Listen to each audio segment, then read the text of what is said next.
До этого события я был очень скептически настроенным человеком. Я всегда пытался объяснять все таинственные и паранормальные явления с логической точки зрения.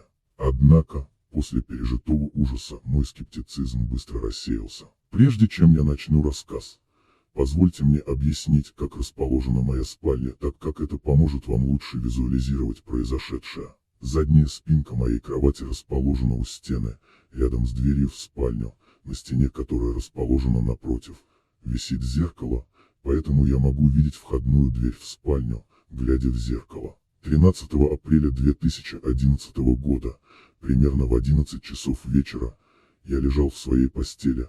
Мне было 18 лет, и я собирался подшить разные части моей курсовой работы, над которой я тогда работал. Я услышал характерные шаги своей матери, которая шла по лестнице, характерные потому, что они были тяжелыми. Не обращая на них внимания, я разобрался со своей курсовой и уже собирался потушить свет, когда услышал, как кто-то снова поднимается по лестнице. Это уже не были шаги моей матери, они звучали намного легче.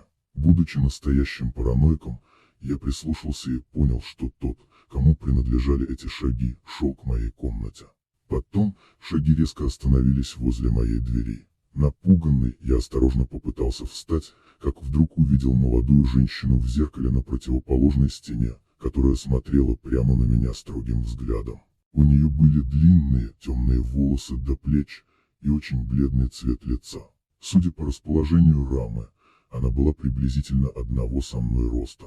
Я закрыл глаза и помотал головой, пытаясь стряхнуть появившийся образ. Но когда я открыл глаза, женщина все еще была там. Тогда я закрыл глаза руками и минуту или две пытался прийти в себя. Но потом я просто остолбенел, и чувство ужаса накрыло меня с головой, потому что я понял, что видел эту женщину раньше.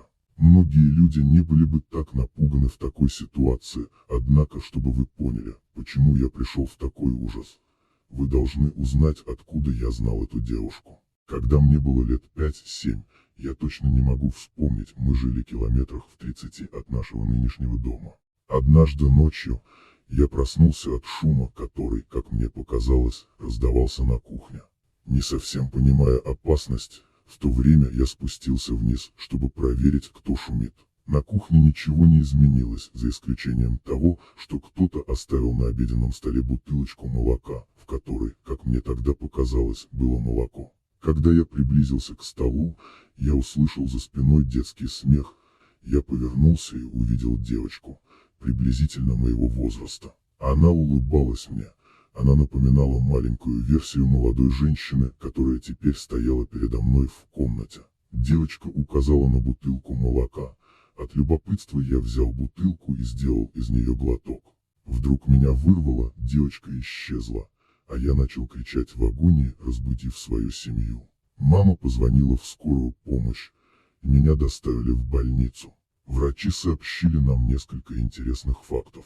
Первый из них состоял в том, что белая жидкость в бутылке была смесью белой краски и еще каких-то химических веществ, названия которых в ту пору я был не в состоянии запомнить. Второй интересный факт заключался в том, что когда они прочищали мой желудок от этой жидкости, они выявили признаки рака желудка. К счастью, рак был обнаружен на очень ранней стадии и легко поддавался лечению. Вскоре я забыл о встрече с девочкой, но я всегда помнил о бутылке молока.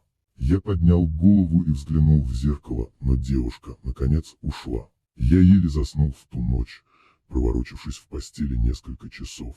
На следующий день я уже собрался отправиться в университет, когда молодая женщина вновь появилась в дверях моей спальни.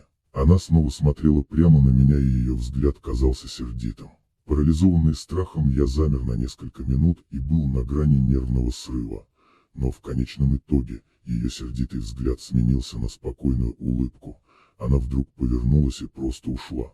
Я все еще стоял посреди комнаты, вдруг меня вырвало от страха в течение еще нескольких минут. А я начал кричать. Когда я в конце концов пришел в себя и поспешил, мама позвонила в скорую на свой автобус. Меня доставили я сел на следующий автобус. Врачи сообщили, на телефон стали поступать текстовые сообщения. Первый из них состоял в том, что белая жидкость все ли сам была смесь от белой краски, автобус, на который я садился каждое утро, название которых в ту пору я был не в состоянии запомнить. Второй интересный факт заключался, что если бы в то утро я успел на полный желудок от я тоже стал бы одной из жертв признаки рака. Именно в тот момент счастью, рак был обнаружен на очень ранней стадии, я легко подавался, дважды спасла мою жизнь. Вскоре я забыл произнеся неизвестные слова, но я всегда помнил о бутылке молока.